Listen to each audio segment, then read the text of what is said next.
Meu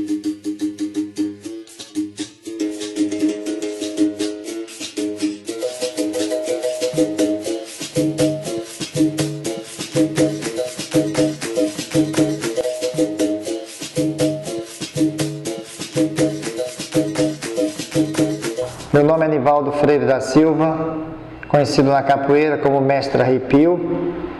Iniciei na capoeira no ano de 1986, aqui no Rio Grande do Norte, na capital, em Natal, na Zona Oeste, no bairro de Cidade Nova.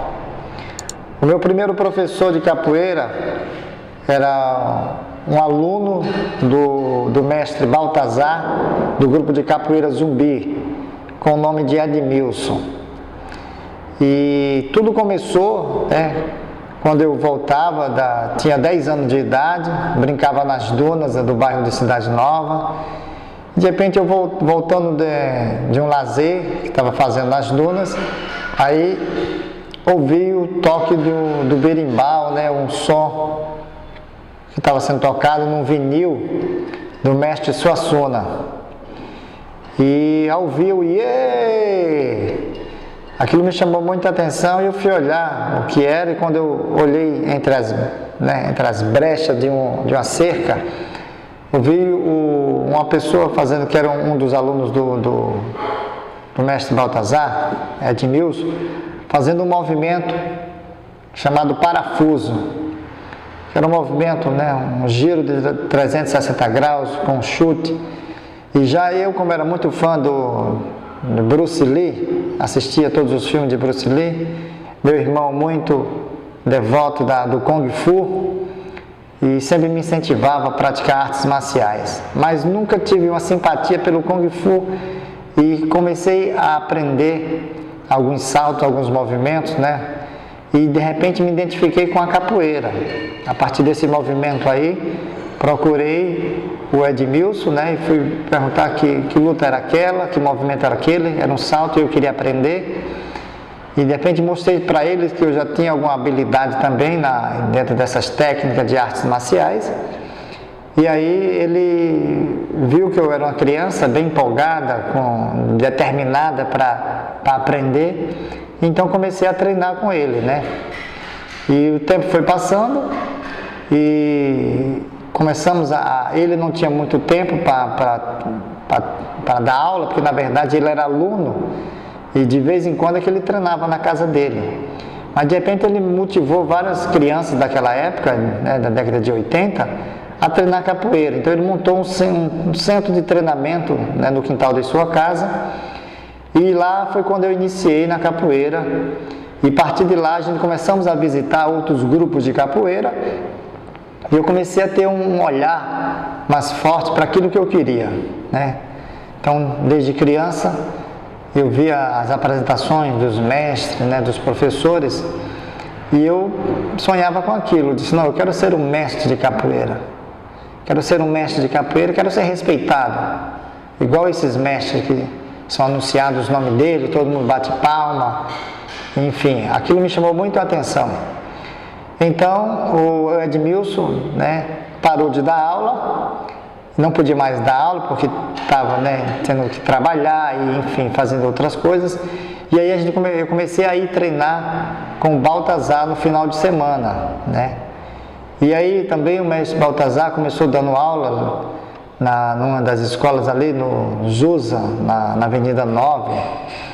E meses depois, quase que um ano depois, eu fiquei sabendo que existia um grupo de capoeira, muito bom, que era lá no Camana, O Camana é uma casa de marinheiro, então, na Alexandre de Alencar, muito distante do bairro onde eu morava, mas eu procurei me informar e fui bater lá. Quando cheguei lá, eu assisti um dos treinos na época era o professor Irani Martins, que hoje é mestre de capoeira, é o meu mestre, mas na época lá ele era professor. E de repente eu procurei ele e disse que queria fazer capoeira.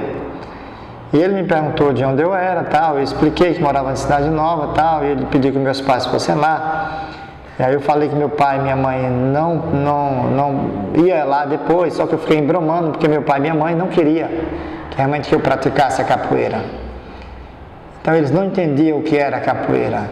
A capoeira não tinha uma publicidade, a capoeira ela não expressava naquela época os valores importantes que hoje ela consegue expressar nesses trabalhos que são feitos com a capoeira. Então minha mãe tinha um olhar meio que contrário, né? Não queria que eu fizesse a capoeira, porque justamente tinha medo que a capoeira pudesse me atrapalhar nos meus estudos.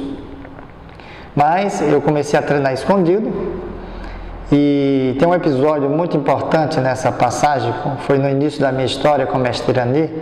Foi porque eu vendia picolé para ajudar no sustento da casa, né, em casa, e eu juntei dinheiro. Lá era uma mensalidade muito cara, então eu juntei dinheiro, umas moedazinhas. Se eu ia vender picolé, parte eu dava para minha mãe e outra parte eu juntava para pagar minha mensalidade. E no dia que eu fui pagar minha mensalidade, aí eu coloquei as moedas dentro de um saco. Cheguei lá, despejei o saco tudinho assim em cima de uma mesa e disse: isso aqui é a minha mensalidade. Aí ele olhou e disse: você faz o que para essa arruma de moeda? Por que você me está me pagando assim com moeda? Eu falei: não, porque eu vendo picolé, e parte do que eu vendo eu dou para minha mãe, e a outra parte eu venho juntando para pagar a minha mensalidade. E aí ele falou que olhou e tal, disse: olha, você gosta de estudar? Eu disse: gosto de estudar. Ele disse: então pronto, então você vai ganhar uma bolsa, e aí se você parar de estudar, aí você não pode mais treinar aqui também. Aí eu: tá certo, eu não quero mais parar de treinar, eu vou sempre treinar, eu quero ser um mestre de capoeira. Aí lá: então tá certo, então treine que você vai ser um mestre de capoeira. E aí eu fiquei, um mês depois, lá vai eu pagar de novo com as moedas. Aí ele falou: ô garoto, eu não falei para você que você tinha ganho uma bolsa? Você não precisa pagar mensalidade. Eu disse: você me falou que eu ia ganhar uma bolsa, mas você não me entregou a bolsa. Cara, isso foi motivo de muita gargalhada, e o pessoal tiraram muito meu sarro até hoje. Porque na época eu era uma criança muito humilde, né? Venho de uma família bem simples, de uma comunidade também muito simples. A gente não tinha essa linguagem de entender que uma bolsa eu ia ficar isento de pagar mensalidade. Enfim, isso é uma das coisas que toca muito a minha história no início com o mestre Irani. E desde lá até os dias de hoje, sou aluno do mestre Irani Martins. Eu cumpri com a minha missão de não parar de estudar, ser um cidadão de bem, e ele cumpriu com a missão que era de me formar mestre de capoeira. E para isso eu sempre sonhei que o mestre de capoeira, a própria palavra mestre, ela é sinônimo de conhecimento. E a partir daí eu quis provar para o próprio mestre, né, para o meu mestre, que eu teria que ser um bom mestre de capoeira. Então eu tive que ir bem mais além do que a própria capoeira ela podia me proporcionar. Então eu passei a ser o que era o meu desejo, de ser um profissional de capoeira, trabalhar com capoeira e fazer aquilo que a capoeira fez na minha vida, um poder de transformação. Então eu comecei a estudar a capoeira e automaticamente eu fui percebendo que a capoeira ela desenvolve uma tecnologia social muito forte, integrante, né, enraizada dentro da nossa cultura brasileira, que até ela serve como ponto, né, de exportação, que hoje a capoeira está em mais de 180 países. Enfim, ao decorrer de todo esse processo, fui estudando a capoeira. Aos 20 anos de idade, já era um instrutor de capoeira, e repassando uma volta, né, uma retrospectiva da minha história, fui vendo, né, revendo a minha infância, e fui vendo que aqueles amigos que eu tinha de criança, aos 12, 13 anos, que a gente brincava de entrar no sítio para pegar caju, manga, aquelas brincadeiras de criança, eu não tinha muito tempo de continuar com aquelas brincadeiras de roubar manga, roubar caju, enfim, de fazer algumas desordens, né, mesmo dentro de um conceito de brincadeira. Eu tinha uma dedicação muito forte, porque eu tinha que treinar Eu era atleta ouro, tinha ganho gernes, né? Era um atleta, tinha as minhas medalhas.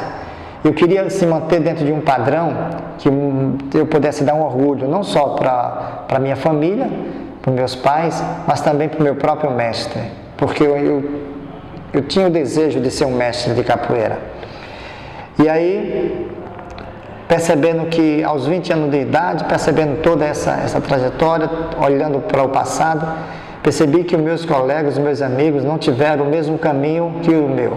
Eu me dediquei muito ao esporte, é uma questão disciplinar de um jovem atleta, e os meus amigos não. Eles continuaram furtando manga e continuaram aumentando os furtos, passaram a roubar supermercado, farmácia, posto de gasolina, e no geral eles se desviaram, passaram a ser vândalos, assaltantes, e muitos estavam presos, outros morreram, outros cadeira de roda. E eu percebi que a capoeira ela conseguiu me extrair de dentro dessa comunidade periférica, né? E o tempo foi passando e eu me treinando, e dentro desse contexto da periferia, muitos jovens se perderam, né, dentro dessa trajetória. E eu percebi que eu era um cidadão normal, aos 20 anos de idade, né? Já era um instrutor de capoeira.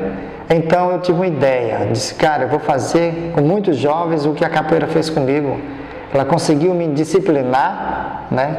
Conseguiu me extrair dentro da comunidade, me dar uma visão de futuro. Eu vou fazer com muitos jovens isso aí. Então eu fundei a Escola Cultural Cordão de Ouro, que é a Escola de Capoeira Cordão de Ouro, que é uma instituição da qual eu fundei em 96, e a partir daí começamos a desenvolver um trabalho no bairro de Cidade Nova com as crianças do aterro sanitário, crianças que viviam à margem da linha de pobreza, sobreviviam do próprio lixo, e eu tinha a perspectiva que eu poderia dar para ela uma esperança de ser um cidadão normal, de ter seu próprio emprego, de ser qualificado, né, de poder ajudar suas famílias. Porque é isso que muitos jovens, muitas crianças precisam ter essa inspiração, precisam de nortear seus caminhos, precisam de enxergar o horizonte, mas para isso precisa de um ponto de partida. E a capoeira, o esporte, seja lá qualquer atividade que envolva o prazer de fazê-la, consegue alcançar esse ponto. Então, iniciei o trabalho de capoeira em 96 com as crianças do aterro sanitário, e fui trabalhando, né, com essas jovens. Não tinha um espaço físico, comecei a dar aula na escola Emília Ramos, uma escola simples, mas a professora Emília Ramos tinha sido a minha professora quando eu cheguei aqui em Natal. Eu tinha muito orgulho de ser um professor de capoeira dentro da escola que tem como patrono a professora Emília Ramos. E lá iniciamos um trabalho. Depois não podíamos mais trabalhar dentro da escola, porque a gente só podia usar a escola no final de semana, e a procura era muito grande pelos alunos. Comecei a buscar outros espaços, né? E aí a gente ia para um espaço, treinava, mas aí não dava certo, as pessoas pediam espaço, então a gente tinha que ir para as calçadas da igreja, ficava treinando lá, fazendo as rodas de capoeira, porque o importante justamente era conseguir agregar esses jovens dentro dessa questão de ter um espaço, né, dentro do seu tempo, ter algo ocupacional que lhe desenvolvesse um prazer, né, e que a partir daí a gente começasse a trabalhar, né, a transformação, a questão disciplinar, que eles pudessem me ouvir, né, que eles pudessem refletir sobre a minha história, que pudessem se seguir e que eu pudesse ser um pequeno exemplo na sua vida, mas que fosse um exemplo positivo. E assim foi feito.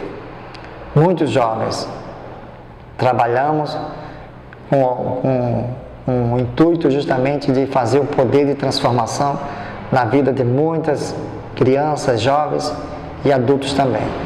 Sempre sofrendo uma certa discriminação pela capoeira não ter essa aceitação muito forte pela sociedade, principalmente pelos gestores, diretores de escolas, né, de centros comunitários, de igrejas, enfim. A sociedade, ela não consegue perceber que a capoeira, ela está, né, no contexto social para ajudar. E a gente que somos detentores da arte é que consegue perceber isso, é o que fazemos com a comunidade, né, de forma voluntária. Mas bem, foi se passando o tempo, tivemos diversos alunos nessa época, de 96 até 2005. De 96 a 2005, foram muitos anos trabalhando essa questão da capoeira dentro da comunidade com crianças de periferia. Em 17 de dezembro de 2005, eu sofri um acidente dentro da capoeira. Um acidente que mudou a minha vida. Foi o norte para a minha vida. Na zona norte de Natal, a convite do atual, agora, mestre Moleque, recebi um convite para participar do evento Troca de Graduação, né, do mestre Moleque. E dentro do evento, em um dos jogos, fazendo um jogo com o mestre Moleque, estava fazendo uma sequência de movimentos, quando de repente sofri uma pancada na cabeça e desmaiei, apaguei, caí no chão. E aí, não lembro mais de nada, né, só referente ao dia lá do evento. Só tenho da minha mente os que estavam lá e que assistiram e que viram, né, toda a situação. Mas bem, o importante desse acidente é que estava tudo programado para eu sofrer o acidente, né? Só agora, né, décadas depois, é que eu consigo, né, decifrar todo o processo do motivo do acidente. No dia do acidente, 17 de dezembro de 2005, às 17 horas, eu dou entrada no Hospital Valfredo Grugel, com traumatismo craniano, né, entre a vida e a morte.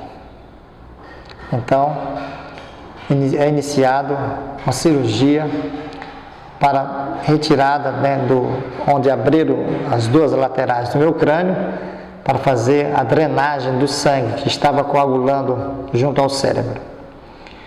E ao abrir o crânio, os médicos perceberam que ali, naquela parte próximo ao cérebro, tinha um tumor, né? E o médico, ele não era um procedimento para se fazer a retirada, mas na troca de um plantão, onde saiu um médico e entrou outro médico, e na troca do plantão, o médico-chefe passa pelo outro médico que ia render ele para o plantão, e disse: pode concluir o serviço e fechar a cabeça do paciente, tranquilo, tudo normal. Enfim, o outro médico chegou até a maca, me viu lá com o crânio aberto, um tumor, o material, bisturi, tudo ali. Então ele fez o trabalho, tirou o tumor, questões de segundo, né? E fez fechou o crânio normal. Enfim, fiquei em coma, passou o efeito da anestesia e eu não voltei do coma. E o desespero da família, de alunos, pessoas, né? E minha mãe pensando que eu ia morrer, e ela entra em desespero dentro do hospital. E de repente ela, nos corredores, em um dos dias de visita, já no terceiro dia de coma, ela se encontra com o médico nos corredores do Valfredo Gurgel e, bem, chorando, pergunta para o médico se eu vou morrer ou não, e o médico tenta acalmar, e o médico inicia-se para ela explicando que vai ser iniciada uma bateria de exame para saber o motivo do qual eu estava em coma. Mas de cara ele já vai avisando para ela que o motivo de eu estar em coma não é mais o tumor, porque o tumor ele já tinha retirado. Então não era o tumor que estava me deixando em coma. E ele fala dentro de uma linguagem como se ela soubesse que eu tinha um tumor. E minha mãe, meio atordoada ainda sobre o acidente, não entende muito, mas se pergunta: que tumor? Um tumor que tinha junto na cabeça dele, tinha lá um tumor, e eu tive que tirar o tumor, porque já estava, né? Era bem na região que estava próxima à região que foi afetada com a pancada. E minha mãe pensou que eu sabia que tinha tumor e não avisei para ela. Enfim, quando o médico contou para ela isso, em um dia de visita, à tarde, horas depois, eu acordo, né? Saio do coma, naturalmente. Saio do coma, todo enfaixado, né? E não, sem saber o que estava acontecendo ali, né? Todo inchado, a cabeça raspada, cirurgia e tal. E os médicos rapidamente procuram, né? Os laudos, a tomografia que foi feita, e ficam surpresos, né? Por eu estar me movimentando, poder ficar em pé, sentado, em sã consciência de entender e perguntar o que estava acontecendo, o que eu estava fazendo ali. Então se iniciou-se ali uma bateria de testes das minhas articulações, na minha coluna, o meu braço, lateralidade, esquerdo, direito, quem são meus familiares, meus filhos, minha esposa, minha mãe, e eu estava respondendo tudo. E para eles eu estava normal, praticamente normal.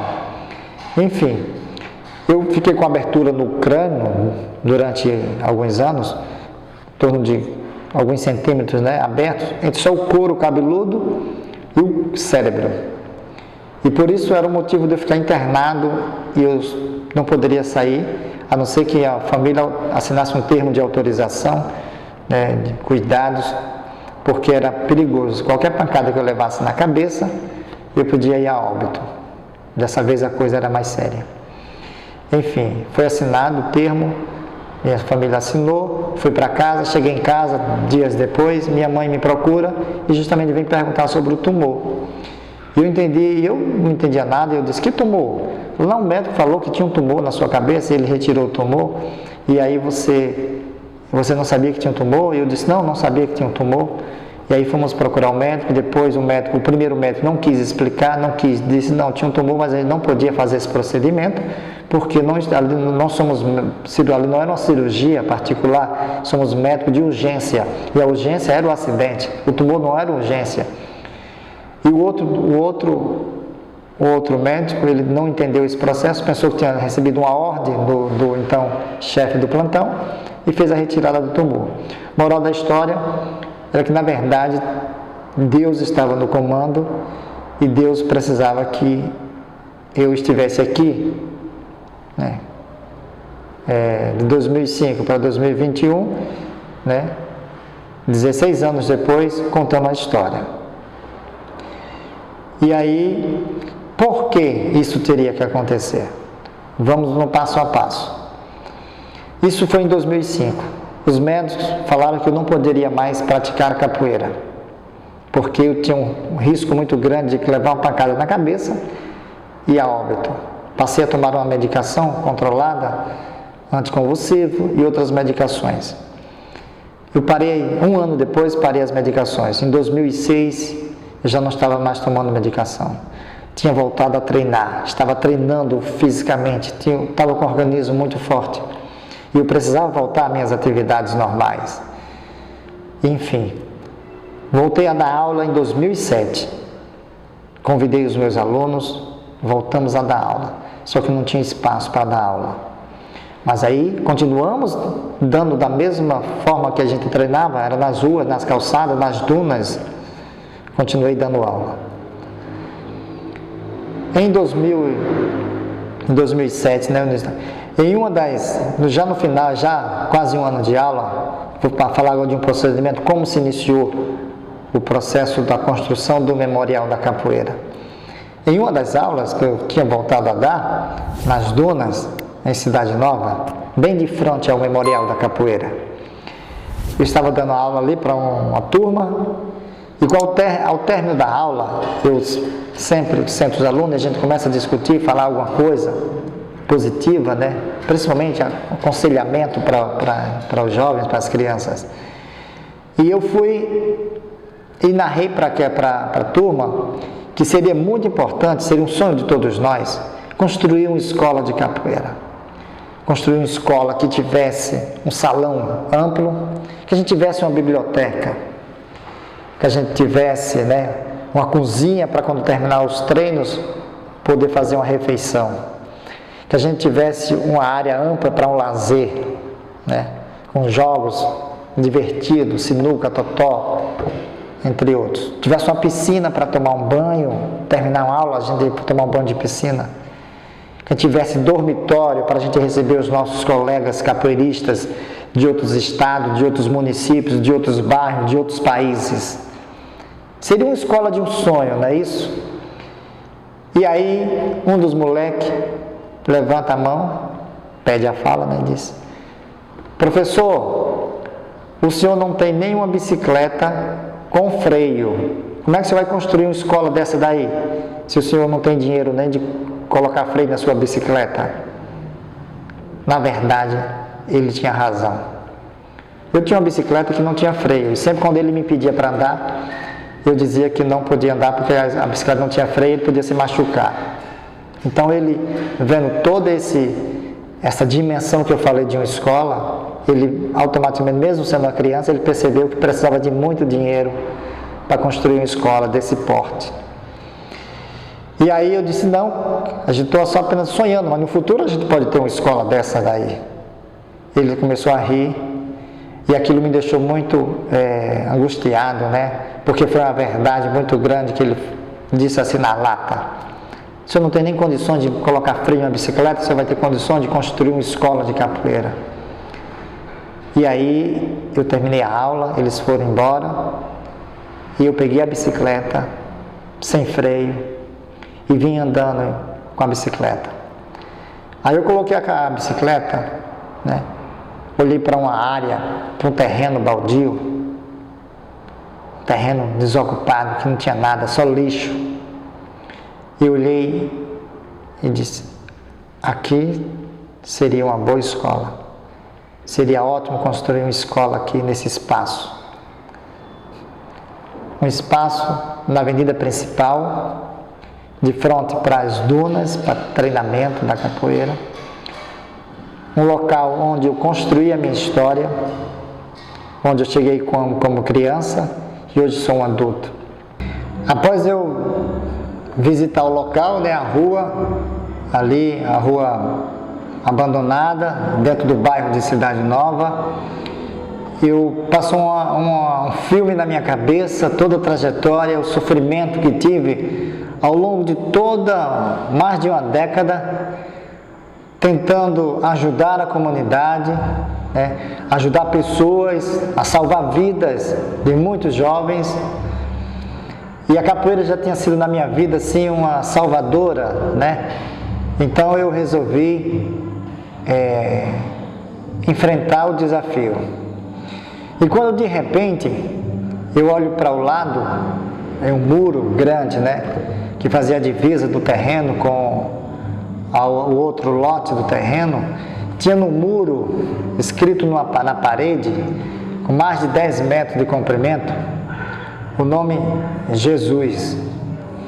Então, quando eu olhei aquilo na parede, que eu me deparei com aquela situação, aí cada vez mais eu acreditei que tudo ia dar certo. Eu disse nos meus pensamentos, eu disse: agora vai dar certo, porque Jesus é meu parceiro, né, é quem vai me ajudar a construir e a erguer essa escola de capoeira. E comecei. No dia seguinte eu já estava nos órgãos públicos, na prefeitura, tentando ver de que forma seria possível ali naquele espaço construir uma escola de capoeira. E aí o primeiro passo foi que eu tinha que procurar os órgãos competentes que cuidam dessas ruas, né, dos patrimônios públicos, e me indicaram para mim até a CEMURB, Secretaria de Desenvolvimento Urbano. Então eu fui até lá, procurei me informar e ao chegar na recepção, ironicamente, uma pessoa que me atendeu, quando eu fui perguntar de que forma seria possível a gente conseguir um terreno da prefeitura para construir uma escola de capoeira, a pessoa olhou para mim com um olhar muito desprezível e disse: quem é você? Eu falei: eu sou Nivaldo Freire, professor de capoeira. E aí a pessoa disse: cara, não é assim que se consegue uma rua, não se pode construir nada em ruas. Eu disse: sim, eu entendo, só que aquela rua que está lá no nosso bairro não serve para nada, a não ser para acúmulo de lixo, consumo de droga, né? Prostituição, vandalismo, tudo de ruim acontece naquela rua. E por que a prefeitura não pode ceder para construir algo de bom? O cara achou que eu fui muito debochado e disse, aí foi quando eu comecei a entender Deus entrando em ação. Aí o cara pegou uma caneta, um papel e começou a rabiscar, desenhar um checklist do que eu ia precisar para poder conseguir o terreno. Aí começou: cara, primeiro, para você receber um terreno de doação, se fosse possível, você teria que ter no mínimo ser uma instituição, ter CNPJ, ter um estatuto, ter diretoria, ser de utilidade pública para o município, ter esses documentos aqui. Aí começou a colocar um por um, fez um checklist, bastante documentos. Eu olhei os documentos e disse: tá certo, eu vou conseguir esses documentos. Ele olhou para mim e disse: rapaz, isso é quase que impossível você conseguir, desapropriar uma rua para construir uma escola de capoeira. Eu falei: mas eu vou conseguir. Eu vou conseguir. Não precisava dizer para ele quem era meu parceiro. Era uma parceria muito interna. Aí eu consegui. Aí eu fui atrás. Passo a passo. Uma peregrinação. Passo a passo. Dia após dia. Conseguindo todos os documentos. Após conseguir os documentos, dei entrada no processo a pedido, assim como ele tinha colocado no papel, tinha que ser um pedido do Poder Executivo para o Legislativo. O Executivo representado pela prefeita, na época, Micarla de Souza, né? E aí então, ela tinha que fazer, a prefeita tinha que fazer o pedido à Câmara dos Vereadores, que é o Legislativo, para que pudesse desmembrar, né, da cidade, né, do mapa da cidade, tivesse de desmembrar uma rua e essa rua passar a ser um terreno público e esse terreno ser doado a uma instituição, no caso, que era a escola de capoeira, que é o memorial de capoeira que eu pretendia construir. E aí foi um passo a passo, muita luta. Consegui pela primeira vez fazer com que a prefeita fizesse o pedido, né? A minha fala com a prefeita, isso é muito interessante, porque foi na inauguração de uma escola aqui no bairro de Cidade Nova, que ela estava presente. Conseguimos fazer uma apresentação para ela. Após a apresentação, ela bateu palma, achou bonito, a apresentação com muitas crianças. Então eu fui lá, em punho, peguei o microfone, parabenizei a prefeita, fiz todo aquele puxa-saco que todo mundo, quando quer conseguir algo desses políticos, tem que saber fazer, né, uma entrada para que eles possam lhe ouvir e até mesmo atender seu pedido. E eu falei: prefeita, parabéns pela sua gestão, a senhora vai ser uma prefeita que vai entrar para a história. Agora aqui no bairro de Cidade Nova a gente estamos precisando de algo que a senhora pode nos ajudar. Meu nome é Nivaldo Freire da Silva, sou professor de capoeira. Há vários anos dou aula aqui nessa escola que a senhora está inaugurando, essa reforma. Mas a gente tem um trabalho paralelo às escolas, a gente tem um trabalho dentro da comunidade que precisa de um espaço para construir uma escola de capoeira. E aí nesse momento eu já fui desembuchando para ela, falei que já tinha todo o material de construção, tinha 5 milheiros de tijolo, 50 sacos de cimento, ferro, brita, telhado. Faltava só a prefeitura entrar com a parte dela, que era a doação do terreno. E eu expliquei para ela em público que a gente poderia fazer algo incrível para a nossa cidade, que era a junção dos poderes. Poder público, a sociedade civil organizada e a iniciativa privada. O poder público entrava com o terreno, que era a prefeitura. A iniciativa privada, que eram os comerciantes locais, faziam a doação dos materiais. A sociedade civil organizada, representada pelos capoeiristas e familiares e a comunidade de uma maneira geral, fazia a mão de obra. Toda essa junção em prol de um patrimônio que seria de utilidade para a comunidade, para a sociedade, para o Brasil, para o mundo. E nesse momento ela achou interessante, a minha expressão, com muita convicção, com muita certeza do que estava falando. E dentro daquele tumulto todo, veio a assessoria dela, ela pediu que a assessoria me atendesse ali, marcasse uma audiência no Palácio Felipe Camarão, que é o palácio lá onde fica a prefeitura do Natal. Enfim, foi marcado, fui lá, expliquei para ela nosso projeto, e ela me explicou que ela não teria a maioria da votação na Câmara dos Vereadores. A Câmara dos Vereadores era composta por 19 vereadores e ela só tinha 7 que era a favor dela. Então uma pauta como essa não iria passar. E eu insisti que ela tinha que fazer, porque seria um benefício que ela ia fazer à comunidade. E ela fez o pedido, enfim. O pedido chegou até a Câmara dos Vereadores e foi negado. Isso já no finalzinho de 2007. Foi negado e eu procurei a Câmara dos Vereadores e procurar entender por que foi negado o pedido.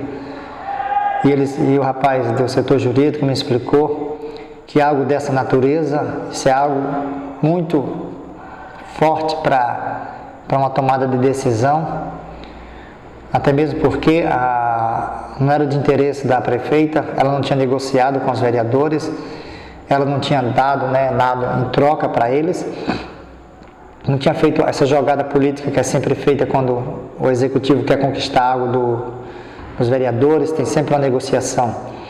E aí uma palavra muito importante que o cara falou para mim, que mudou todo o rumo da história, ele disse: e você é apenas um professor de capoeira, você não é político, você não é liderança forte, você não tem voto, então você não, entre aspas, você não vale nada, cara.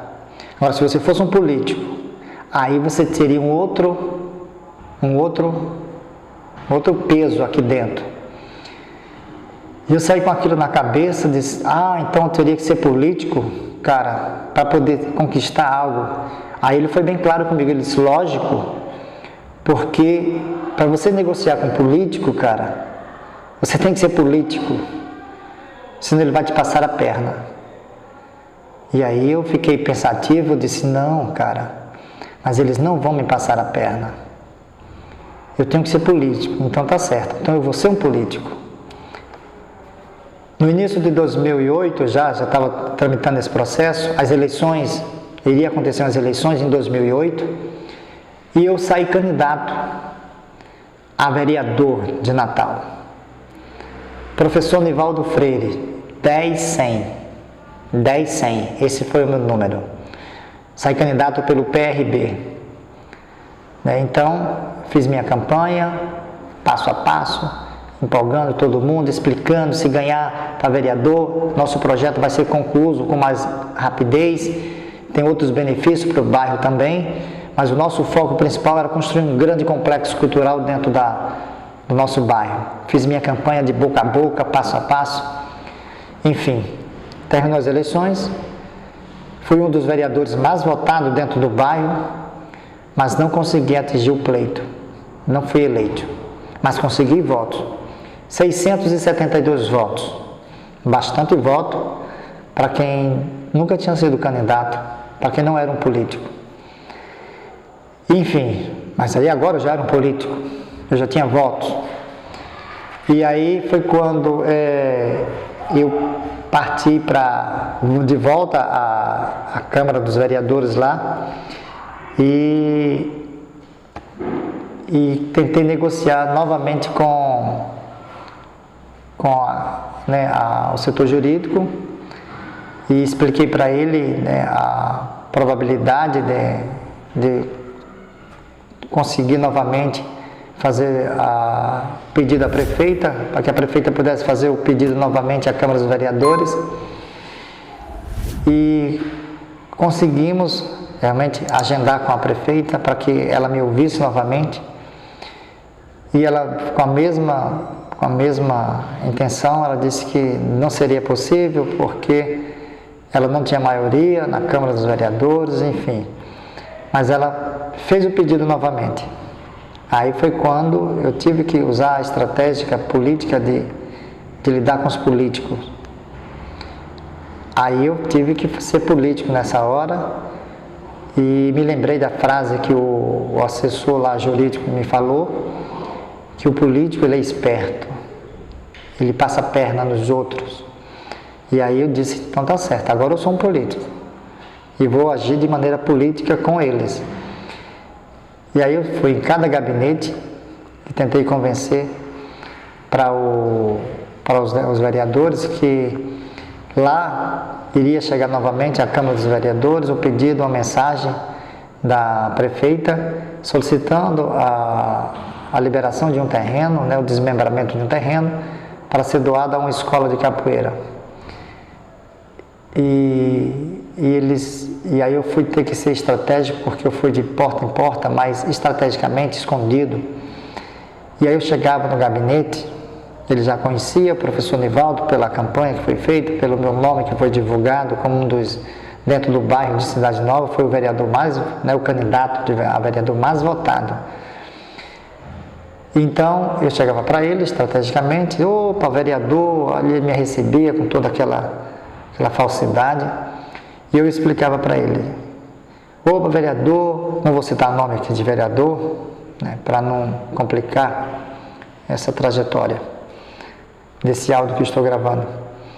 Mas aí cheguei para o vereador, dizia para o vereador, olha, você sabe, né, que eu tive uma boa votação, mas não sou de família política, não sou político, e não quero dar continuidade na política.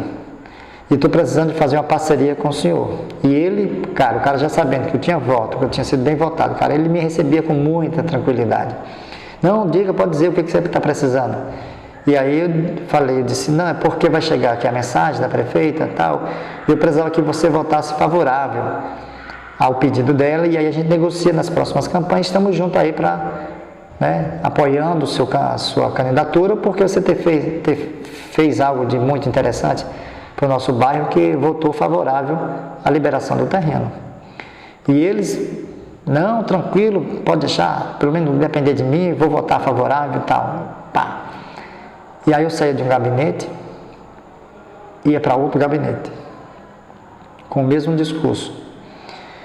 Opa, vereador, tudo bem? Sou o professor Nivaldo. Eu disse, sim, professor, entendo, conheço a sua figura, você foi uma pessoa bem votada, parabéns pelo seu empenho. E eu, novamente, o mesmo discurso, não sou político, não venho de família política, não pretendo ingressar na campanha política novamente, e quero fazer uma parceria com Vossa Excelência. Se o senhor votar favorável a um pedido que vai vir da prefeita para a liberação de um terreno, aí vamos nos unir nas próximas campanhas para que o senhor possa, né, se reeleger novamente. E eles aceitavam, não, tranquilo, que depender de mim, tranquilo. E assim sucessivamente. Dos 19 vereadores, consegui convencer 18 vereadores a votar favorável a esse pedido. E assim foi feito. A mensagem chegou, né? A pessoa do setor jurídico, que eu tinha feito uma certa amizade na Câmara dos Vereadores, sempre me mantinha informado sobre o andamento do processo. E no dia que foi a votação, para se eles votavam favorável ou não, aí eu tive que mobilizar a comunidade, levei ônibus, enchi a plenária lá de gente, com cartazes, agradecendo os vereadores. Enfim, quando foi lido lá a mensagem, projeto de lei, foi duas leis, um projeto de lei para dois processos em uma só lei. Foi lido que seria desmembrado o terreno na quadra X, tal, na Avenida Solange Nunes, com a Dantas Barreto e tal, seria doado à escola de capoeira, e aqueles que permanecessem calados estaria aprovando o processo, e se alguém quisesse manifestar, a voto contrário, que se manifestasse. Todos ficaram calados, foi aprovado. Enfim, virou um projeto de lei, foi aprovado na Câmara dos Vereadores, foi feito o desmembramento, tivemos algum prazo de alguns dias para poder fazer todo o processo, né, jurídico. Mas o interessante foi que no dia da votação, eu tive que me ausentar rápido de dentro da Câmara dos Vereadores, porque eles iriam me procurar, né, como procuraram, e eu já não estava mais lá. Eu tive que fugir da Câmara dos Vereadores, deixei lá só uma pessoa encarregada pelos alunos e outras pessoas que foram da comunidade, e piquei a mula de volta para casa. Enfim, foi isso em 2008, né? Foi feito todos os trâmites legais, e aí o projeto de lei, dentro do projeto tem uma cláusula dentro da lei, que daria um prazo de 2 anos para a construção da sede. Em 2 anos, se não construísse a sede, o terreno voltaria para o poder público, né, para a prefeitura. E aí foi quando eu entrei em ação. E aí foi quando realmente eu assumi o compromisso que tinha feito com a prefeita, da gente unir os poderes.